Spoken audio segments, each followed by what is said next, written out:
What's good, YouTube? It's your boy, Jefton Jones. And look, today I want to talk about the 4 signs that allow you to determine if you're in a relationship for the wrong reasons.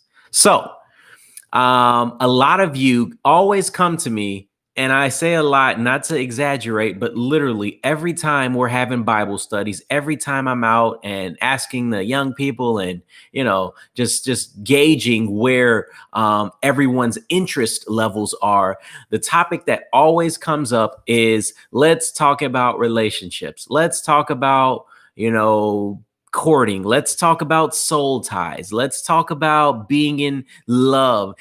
This topic always comes up every time, and I always find myself sharing it. So, what I wanted to do is give you 4 signs that are able to help you determine if you're in a relationship for the wrong reasons.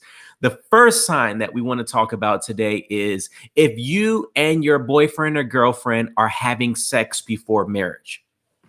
This is one clean indicator that should help you determine if you're in the relationship for the wrong reasons. The reason I'm able to say this is because the Bible specifically talks about waiting until marriage to have sex. There's nothing wrong with sex. In fact, God encourages that we have sex, and He encourages us to be as freaky as we want to be, but under the covenant of marriage. And so anything that's done as far as sex before marriage, God is not pleased with. So you have to ask yourself, if you're in a relationship with a young man or young woman, if you're having sex with that person, you've got to ask yourself, is this a lust-filled relationship? Or is this a relationship that is drawing me closer to Christ, that is drawing me closer to this person, and it not just be centered around sex, but rather be centered around Christ? If you're having sex before this, if you're having sex before marriage and you're struggling because that's all you have in common with this person, that should be a clean indicator that you're in the relationship for the wrong reason. Sex is never the totality of a relationship. It should never be the sole purpose, right? Sex is a huge part of being in a relationship, but it's not everything. There should be communication. There should be understanding. There should be, worship towards God. There should be so many other things that culminate and make up a solid and clean relationship. But simply having sex before being married to a person is a clean and solid and thorough indicator that you're in the relationship for the wrong reasons. The second sign that you're in a relationship for the wrong reasons is you're not looking to marry this person. Right? You're in a relationship, you're spending time with one another, going out on dates, loving on one another, but guess what? You all never even hint at the idea of getting married. That should be a clear sign that you all are not in this for the long run, but rather you're in this to simply entertain one another, right? And it's all fun and games. Like even the Bible says sin is pleasurable, but for a season, right? If you're constantly loving on one another, kissing, having sex, doing everything that only married people should do, right?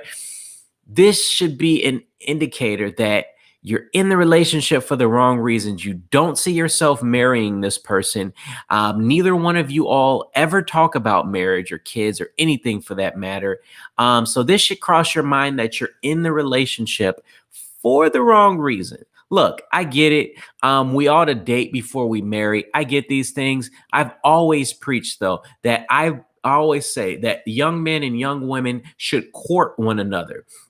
What courting means is it simply means that you're dating with an expectancy to marry one day.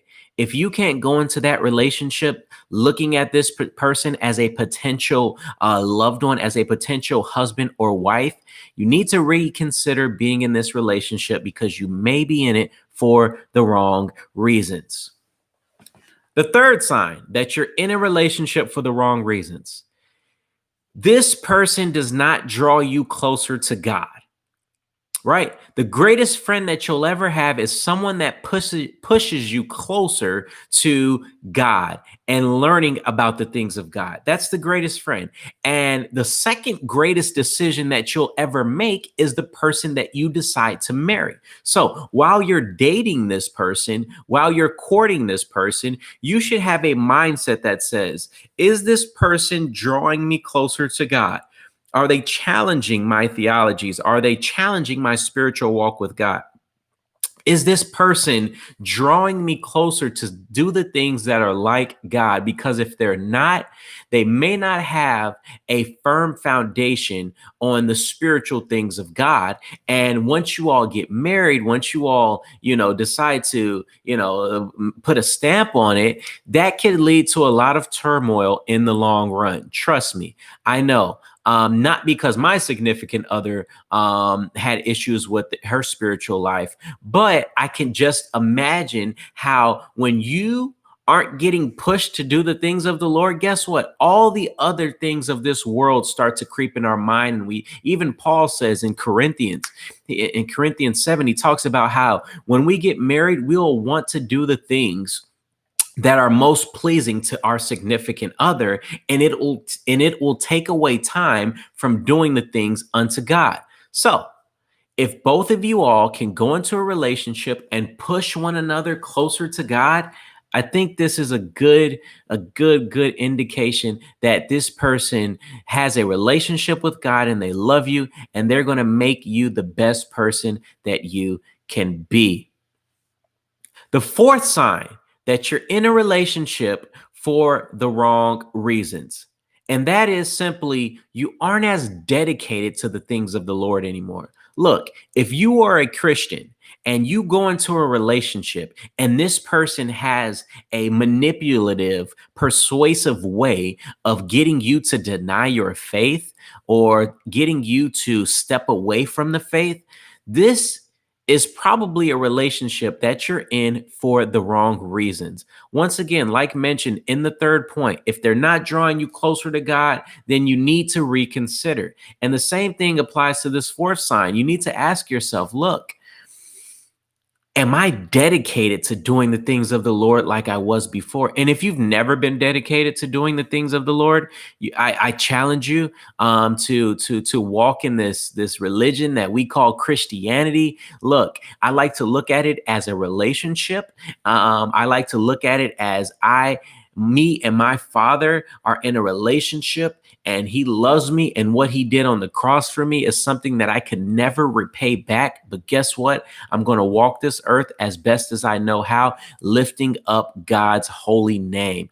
And so if you go into a relationship and you just feel a bit sluggish, you feel a bit out of whack, and you don't have the fire and the zeal and the dedication that you used to have, that you once had, you may need to reconsider and ask yourself if you're in this relationship for the right reasons. Look, I'm here to encourage you. I'm here to challenge you. I recognize that these four signs may not be the norm for today's society, but I kid you not, these are the things that God is wanting from his people. And if you can look at your relationship and ask yourself these four things, and if they come up and if you're struggling in one of these areas, guess what? You can work on it.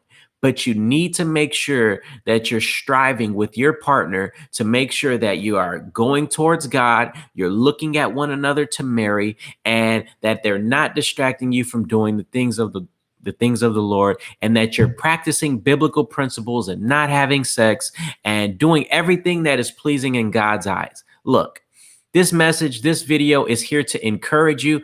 I'm not perfect. I don't think that I've got it all together, but look, I've been there and me and my wife are doing just fine. And these were some of the things that I looked at when I got into a relationship. So I love you all. I hope this video blessed you. See you next time.